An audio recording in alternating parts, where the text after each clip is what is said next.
Good morning, rock stars, and welcome back to String and Story. My name is Holly Ann Knight, and it's my job to guide you to quilt with confidence. Today, we are continuing our Star Island quilt along with 2 more triangle units. My goal today, as each week, has been to break down the steps that you need to complete this section of making the Star Island block so that this can really start to come together. Now, y'all, I'm going to click over and double check my schedule. Yes, but this is our last week of making triangles together, which is amazing. One of the things when we started this quilt along that I heard a lot about from some of y'all was how much you liked the pattern, but you were nervous to join in because it had so many different triangle units. I really hope that by this point in the process, you're feeling a lot more confident and you're really enjoying getting these put together and starting to see your quilt come together as a whole. All right. So today, hello, Maggie. Hello, Quinn. It is good to see y'all. Hello, Dot. Yay. Huzzah. Say hi if you are here with me. We are going to be making, like I said, half square triangles and flying geese today. So after last week where we made the Tri-Rex unit, this is going to be a cakewalk. All right. Let's start with our half square triangles because they are so straightforward. Okay. You're going to need 2 squares. You're going to need the big old squares from color 3 and color 4. Keep in mind that this is this unit here, right? So we're making this background bit and then also part of the lantern. When we make our geese in just a moment, we're making the other lantern points, okay? Now, as always, I've got 2 devices up, and I also have a little visitor here in the shop. So if you hear Jim at any point, it's just because he's here. He's not feeling very well today, so he's hanging out. But I've got 2 devices set up, so I'm looking back and forth. And for my folks that are here on YouTube and then on Facebook, I will hold things up so you can see them. Over on Instagram, I know is a little bit easier with the long format for y'all to see my cutting mat, okay? Let's see. Helen is here, and Jennifer is here. Carolyn is here. Quinn says, I'm piecing my Tri-Rex, and I feel so much more confident. I've avoided this block for a while. I'm glad I signed up. Quinn, I'm so excited. The Tri-Rex are one of my favorite blocks. That's why they show up in a bunch of my patterns. And so it's always fun to get to share them with y'all. Huzzah. Susan Ruff, good morning. Isabel, good morning. All right, so we've got these big old squares. Let me grab my pens. And we're going to put these beauties right sides together, okay? Now, a lot of what we do, right, this is true particularly with these half square triangles and with these flying geese, is we do these kind of funky constructions so that, Jim, you getting closer is interesting. I'm used to y'all being through the camera. I'm less used to having a young man just like circling closer and closer like a little shark. Okay, a lot of the constructions that we do with these, especially with the half square triangle with the flying geese, we do these kind of funky steps of pinning and marking and then sewing and then cutting. And if you've never paused and thought about it, the whole point behind that is because this edge here is a bias edge, right? It is on the diagonal. So if we were to cut these squares in half and then put them together, right? And theoretically, we could do that, right? We could slice down here and then sew these 2 together, except that that bias edge would be exposed. So it would be more likely to end up getting stretched or misshapen as we feed this through our sewing machine. By sewing first and then cutting second, we help preserve the integrity of the unit. This is going to help it come out more accurately and have less stretching, less wonkiness to lay flatter in our finished quilt, okay? So I have put my squares right sides together and I have pinned them on the corners, and I am going to mark corner to corner between my pins. Now, there are 2 marking implements that I use. I use a number 2 pencil when I am working on light fabrics. And then I have a ceramic sew line mechanical pencil. We've got a couple here in the shop that I use when I'm working on dark fabric. These are the only 2 things I use to mark my fabric because both of them, they will brush off. I use the white ceramic and the regular number 2 graphite. So there's no dyes or anything that can discolor my fabric as I am working. Okay. So then I'm going to snag a ruler. This one's a little short, but we should be able to get close enough is good enough here. And we're going to draw that corner to corner line. And like so. Okay. And then I'm going to sew 1/4 of an inch to either side of this line. So 1 line over here, 1 line over here. Okay, 1/4 inch to either side, to each side, however you want to phrase that. You just line up the edge of your 1/4 inch foot on the line. And then go on down. All right. And then I literally just do that little U-turn at the bottom. I know some of y'all can see that. I'll show you what I mean in a minute. But if I'm just doing one, I don't need to cut thread in between. So I sewed down one side and then I just pivoted my piece around and you can see the little loops from where I did it and went back up the other side. Okay. Now, rotary cutter. Here we are. We're going to need a couple of these things in a second too. So while I have the drawer open, let's go ahead and grab them. And we're going to cut on that line.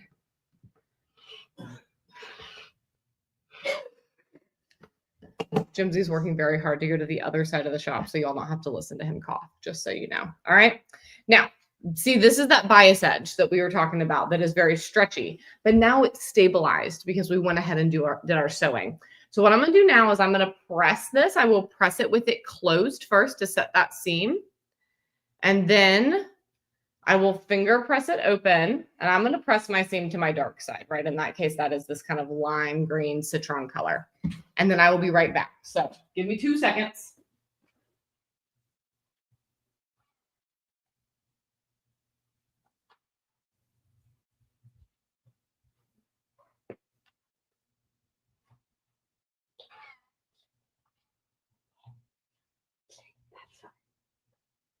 All right, so I've got these pressed.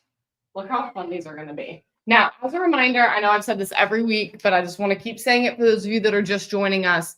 There was a pattern correction for the yardage for this color, color 3. So make sure that you check the first page of your pattern has the pattern update URL. Make sure you go check it out and make your updates accordingly, okay? So these are now cut and we're going to trim them. All right, and I will either use a ruler that is the exact size I need or one a little bigger. The most important thing is that it has a 45-degree line. If you like the block lock rulers, that works too. But what's great about this is if I have one that's the exact size that I need, and if you have a rotating mat, this is even better. But I can line up that 45-degree line right on that seam and then just cut all the way around. Okay, so for my folks over on YouTube, let me line this up and hold it up. Right, and this is not going to be lined up perfectly, but you'll get the idea, right? So see, I can just put that ruler right in the middle, line up that 45-degree line, and then I will just cut all the way around for this to be the size that I need. Let's see. Quinn, I see that you asked a question. Give me just a second. Was there a reason we did the 1/4 square triangles before the half square? Mostly because I was going in the order of the pattern. So the pattern is written starting in the center and working its way out, right? But you're correct in observing that that means we actually do the 2 more difficult blocks first.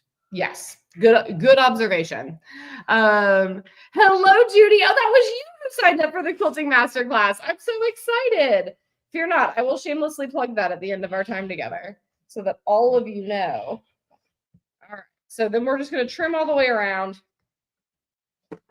That ruler that's the exact size makes this really easy, and I have a really crispy half square triangle, okay? Let me trim my other one, and then we will do our geese. Yeah, Quinn, I thought about changing up the order and doing these first, but I have done that in past quilt-alongs, and it has caused confusion to not just go through the pattern in order. So this time I stuck with it. And it does mean that if you've been following along and you already did the 1/4 square triangles, then you're very familiar with this already and have in fact done it in a more complicated way. All the sizes are in the pattern, Carolyn. Yep, great question. I usually try to bold them when we are writing when we're writing patterns. I try to, and you need to trim something, I try to bold it to make it easy to see. I'm not going to promise you that I have gotten that perfect in every single pattern, but I do try. Yep. Quinn says, also going in fabric order. Yes. So it was that, like, do we skip ahead and do the more like the simpler piecing first, or do we go in order of the block and order of the fabric? And I chose to go in like numerical order, if you will. Yep. And Maggie makes another great point that if you are trimming things, to be using the same ruler or the same brand of ruler all the way through can be very helpful. Now, I have to figure out where I have stuck my sew line pencil, y'all. Here it is. It's just hiding. This is what I mentioned earlier. This is that white ceramic pencil. And we're going to need that now for our flying geese. Okay. So I did our half square triangles first. So I jumped ahead a little bit to page 7. Back up with me to page 6. And let's tackle these geese, y'all. This is the last unit, and then it's just assembly. So these geese, you need one big color 3 square and 4 smaller color 5 squares. I'm going to pin this, and then I will hold it up so y'all can see. Otherwise, it's all just going to fall. But we're going to start with 2 of those squares, and we're going to line them up corner to corner. And they'll overlap a little bit in the middle. Whoop.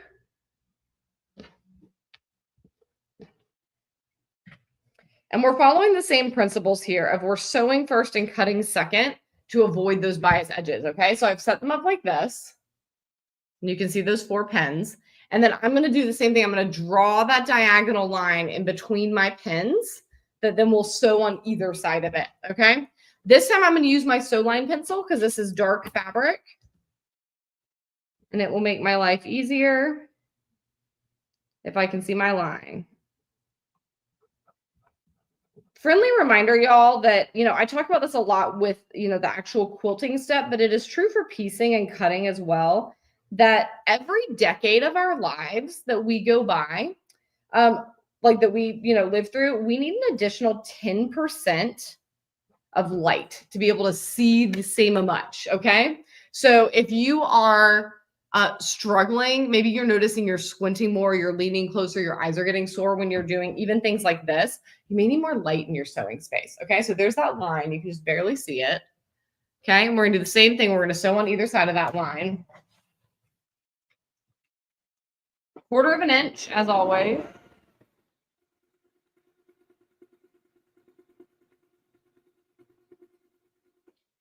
And listen, I'm doing just one right now, but I had a rock star in here over the weekend that was asking me questions about this. And she was new to chain piecing. So let me give you just like a verbal overview of chain piecing.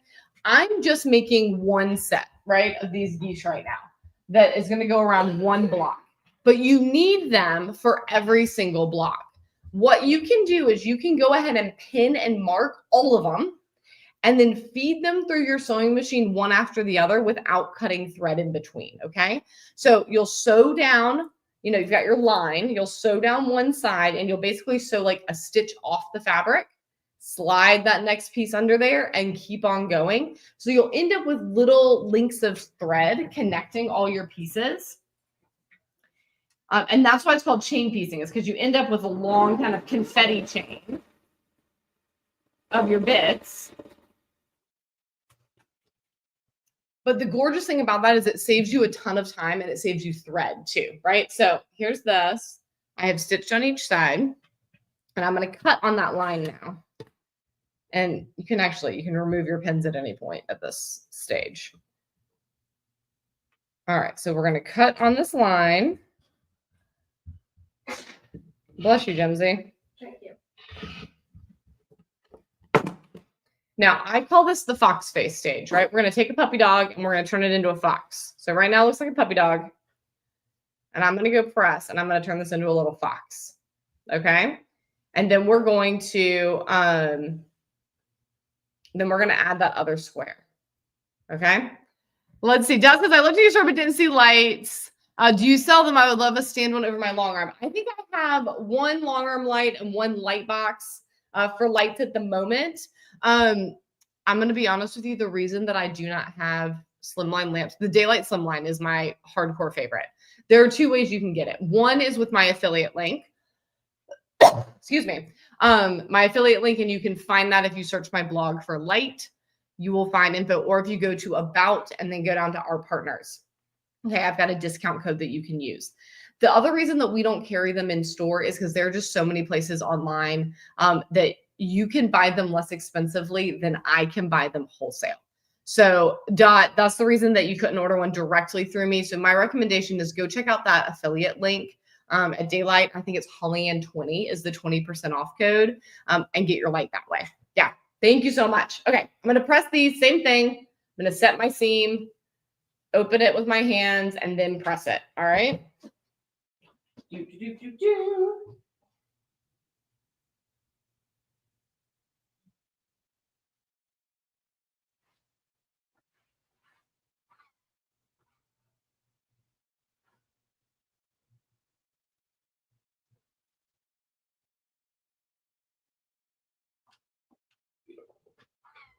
All right, so now I have two little foxes, and I will be able to show you chain piecing as well. Let's see. Quinn says, I'm using different fabrics for me made challenge for myself. I'm using different fabrics for my lantern, so I have to figure out how much is actually needed per fabric. Oh, yes, you're making it scrappy. That's always fun. I love a scrappy moment.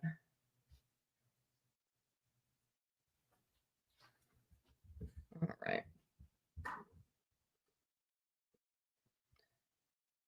You could probably Google, Quinn, how many, because, you need squares, because if your lanterns is all, you're cutting all the same size square for all those pieces, you could probably get how many blank size square can I get out of blank piece of fabric and get a pretty good estimation of how much you need.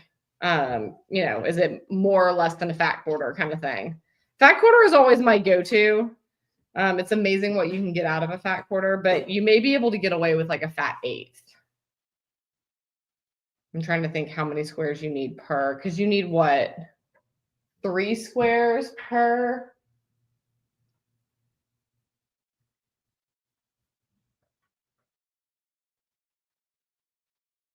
You might be able to get away with a fat eighth, Quinn. Yeah. Sorry, my brain went down quilt math land. Okay, so same thing. I'm laying down my square. And when you're using these sew line pencils, I kind of like, right? I had someone come in recently and said they were having trouble getting it to work.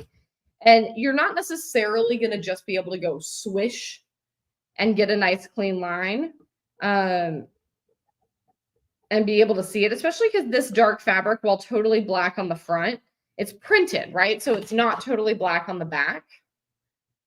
But see how I've taken, I've like put a little nose a big nose in the middle of my fox, okay? And marked that line. Now I'm going to chain piece these this time. So I'm going to put my first one underneath, line up my foot on the line, sew down one side, and then I will sew down the other piece, okay? And I'm going to cut thread here so y'all can see what this looks like. So this is what that chain piecing looks like. See how there's this little connector thread, but I've got stitching on both, like so, okay? And then I can go down the other side, but I could literally put all of these through. I could literally put all of these through in a row, and then I could turn around at the end and go back the other way.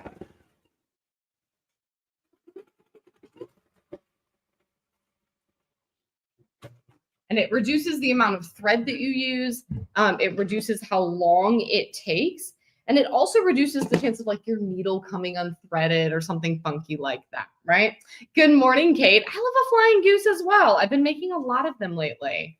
All right. So now they are stitched like this. Same thing. We've stabilized those bias edges.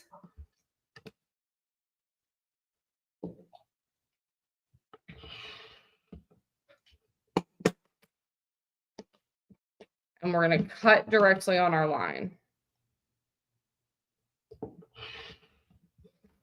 And now we're going to go press. All right. So let me take a sip of water, and then I'm going to press these open. And then we'll trim them up.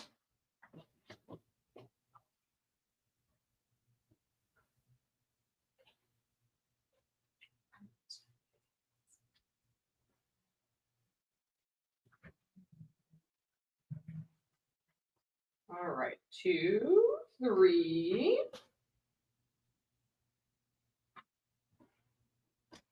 4. Jim is paying very close attention to this, guys. I'm wondering if I can recruit him to help with my piecing by the time I'm done.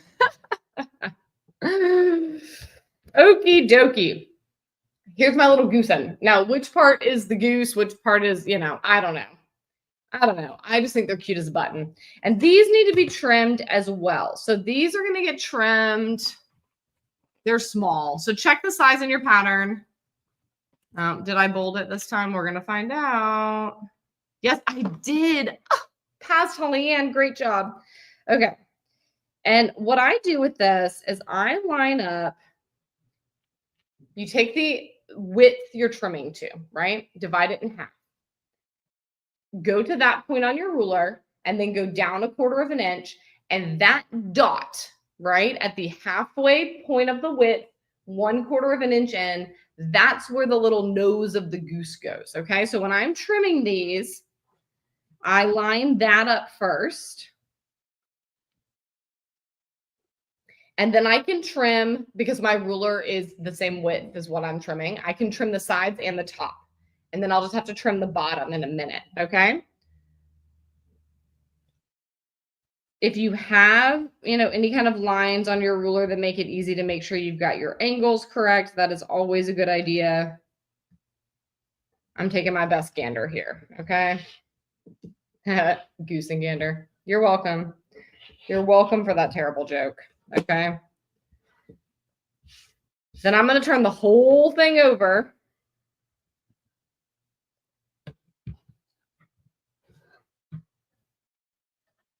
And I'm looking for that same point,